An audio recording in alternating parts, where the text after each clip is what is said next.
पाठ 8 परमवीर सेनानी। पूर्वी उत्तर प्रदेश का एक छोटा सा गांव था। गांव में दर्जी की दुकान पर अब्दुल हमीद बैठा था। उसके मन में बार बार कुछ कर गुजरने की इच्छा उठती थी। गांव का ही एक सिपाही फौज में था और छुट्टियों में आया हुआ था। उसने अब्दुल को राय दी, फौज से अच्छी नौकरी कहीं नहीं है, तुम भी क्यों नहीं भर्ती हो जाते? उसके अब्बा यह सुन नाराज होकर बोले, हमारे घर में सिलाई का काम होता है, हम नहीं जाने देंगे लाम पे। उन्होंने अपनी बीवी से सलाह कर अब्दुल हमीद की शादी कर दी। सोचा अब तो पलटन में न जाएगा। अब्दुल की बीवी रसूलन अच्छे स्वभाव की थी। उसने अब्दुल की बेचैनी देखी। वो बोली, सूरमा बनना है तो कलुआ की तरह चले जाओ पलटन में, मैं सच्चे मन से कहती हूँ। रसूलन ने दिल पर पत्थर रखकर अब्दुल को भर्ती दफ्तर भेज दिया।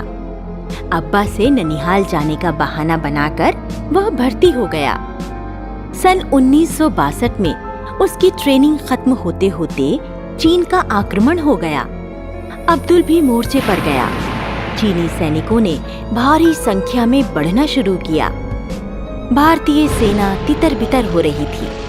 बहुत से जवान रास्ता भटक गए और कुछ मर भी गए। अब्दुल और उसके 2 साथी लंबे रास्ते से चलकर बच निकले। 10-15 दिनों तक बचकर अपने इलाके में पहुंचे। कलुआ की मौत सुन अब्दुल सकते में आ गया। फिर एक दिन भारत का झंडा देख घायल अब्दुल को वहां पहुंच खबर मिली कि लड़ाई बंद हो गई है और सेना को घर जाने की छुट्टी मिल गई। अब्दुल के घर पहुंचने पर गांव में खुशी मनाई गई। कलुआ की मां ने अब्दुल से कहा,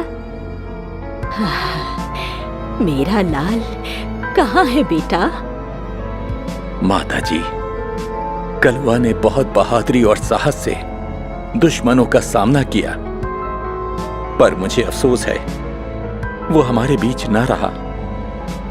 मई 1964 में पंडित जवाहरलाल नेहरू की मृत्यु से पाकिस्तान को भारत के टुकड़े करने का अवसर मिला और उसने जम्मू कश्मीर, राजस्थान और पंजाब में घुसपैठिए भेजे। 10 सितंबर 1965 को सुबह 8 बजे खेमकरण के सपाट खेतों में पाकिस्तानी टैंक आगे बढ़ने लगे। वहां अब्दुल अपनी कंपनी को लेकर जा डटा। एक जीप में सवार अब्दुल ने ऐसी कमान संभाली कि दुश्मन के टैंकों को अपने गोलों से उड़ा दिया। अब दुश्मन के टैंकों ने अब्दुल के चारों ओर घेरा डाल दिया। अब्दुल अपना रास्ता बदलते हुए दुश्मन को भुलावे में डालता रहा। उनकी तोपें और टैंकों ने उसकी ओर आग उगलना शुरू कर दिया, किंतु अब्दुल का हौसला पस्त न हुआ।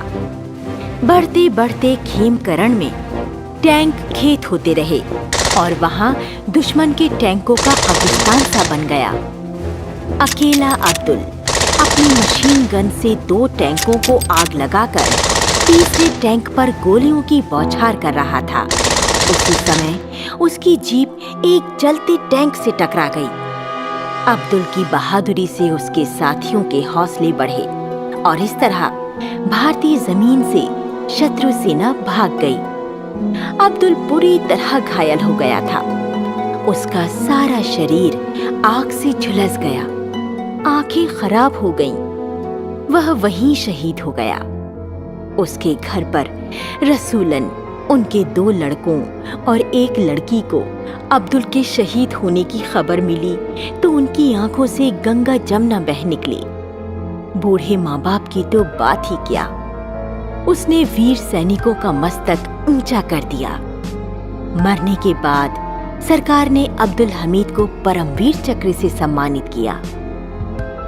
तो बच्चों, इससे हमें यह शिक्षा मिलती है कि मातृभूमि की रक्षा करना हमारा कर्तव्य है।